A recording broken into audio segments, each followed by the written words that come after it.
नमस्ते दीदी भैया, देखिए हमारे यूट्यूब चैनल पर जा रहा बहुत प्यारा चुटकुला नाच गीत। आप लोग देखिए, लाइक शेयर सब्सक्राइब करिए। खाटी दिहाती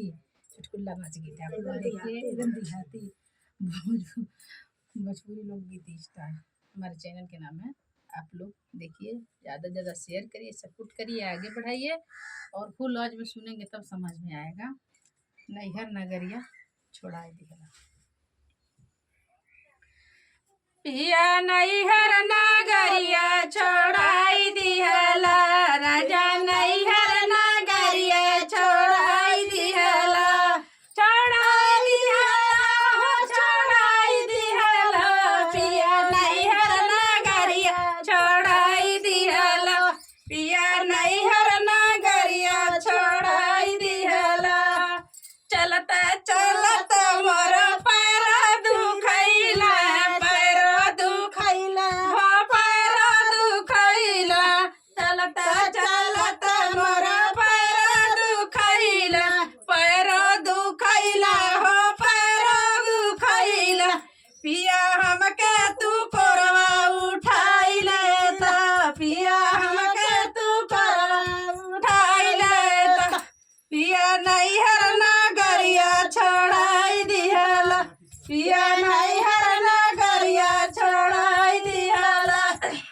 छोड़ाई दिहला हो छोड़ाई दिहला, पिया नैहर नगरिया छोड़ाई दिहला, पिया नैहर नगरिया छोड़ाई दिहला।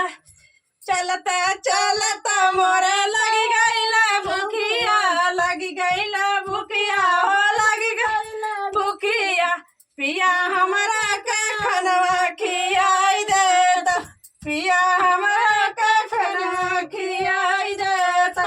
पिया नैहर नगरिया छोड़ाई दिहला, पिया नैहर नगरिया छोड़ाई दिहला, पिया नैहर नगरिया छोड़ाई दिहला। चलता चलता मोरे लगली पियसिया, चलता चलता मोरे लगी,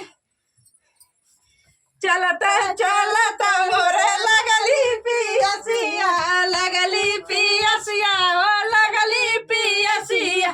पिया हमहू के पेपसी पियाई देता, पिया हमहू के पेपसी पियाई देता, पिया नैहर नगरिया छोड़ाई दिहला, पिया नैहर नगरिया छोड़ाई दिहला, पिया नैहर नगरिया छोड़ाई दिहला। चलता चलता मोरे निदिया लगला, निधि लगी गईला हो निधि लगी गईला,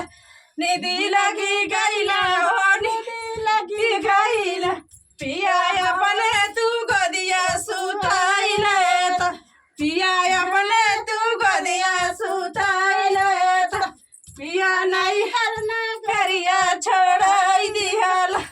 पिया नैहर नगरिया छोड़ाई दिहला, पिया नैहर